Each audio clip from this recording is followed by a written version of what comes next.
Welcome to the only daily podcast focusing on compliance news of the day. Each morning, start your day with a cup of coffee and Tom Fox, the voice of compliance, to hear about 4 of the top compliance, corruption, or leadership stories you will need to start your day.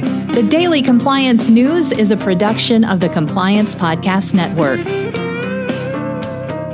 First, a word from this month's sponsor, Ethico.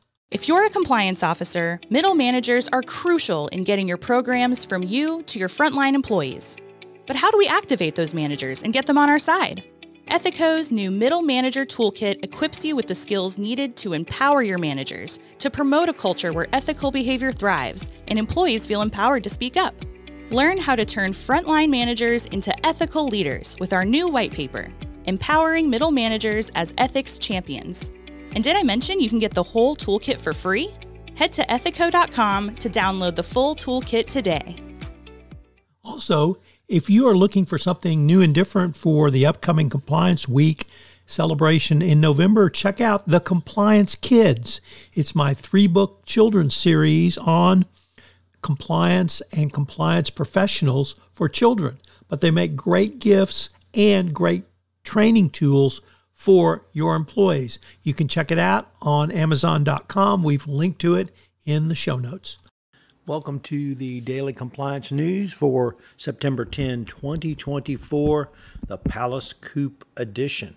And we begin with that story from the New York Times, which tells how Bob Iger,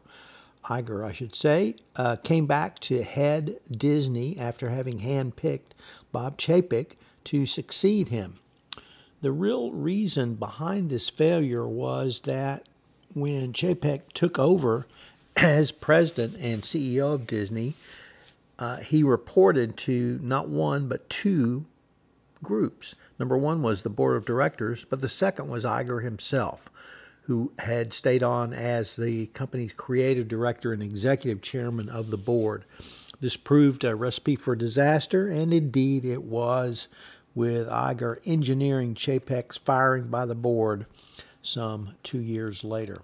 Next up from the BBC, a charity in the United Kingdom has identified contracts worth nearly $15 billion awarded by the Conservative government during the COVID pandemic, equivalent to about 1 out of every 3 pounds spent, were high risk with red flags and warning signs of corruption.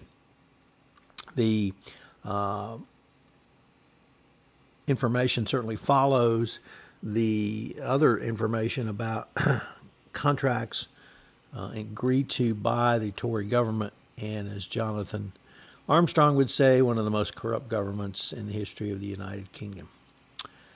Next up, another CEO looks like he's going to be thrown out because of relationships with an employee. This time it's Norfolk Southern Chief Executive Officer Alan Shaw, who's expected to depart the company as soon as this week amid a board investigation into an alleged relationship he had with an employee at the railroad. Norfolk Southern, of course, is the company that had the major train wreck and derailment in East Palestine, Ohio in 2023, which spawned a massive cleanup operation and led to more safety regulations, with the company paying a $600 million fine, or rather settlement with the residents. So once again, another CEO who just can't seem to keep his pants zipped up. And our final story comes to us from the Financial Times, which reports that the PCAOB has ordered accounting firms to appoint independent auditors to oversee audit quality. It's become such a serious issue. As I mentioned at the start of this podcast, the sponsor for the entire Compliance Podcast Network is Ethico. Well, Ethico has a great new offering this month for you, a toolkit for middle managers.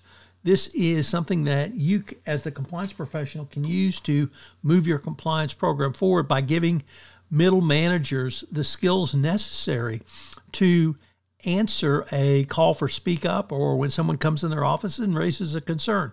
I can't think of a tool that will be more valuable for you in the current era of enforcement. The Daily Compliance News is a production of the Compliance Podcast Network and a proud member of C-Suite Radio. Thanks so much for listening. I hope you'll join me again tomorrow.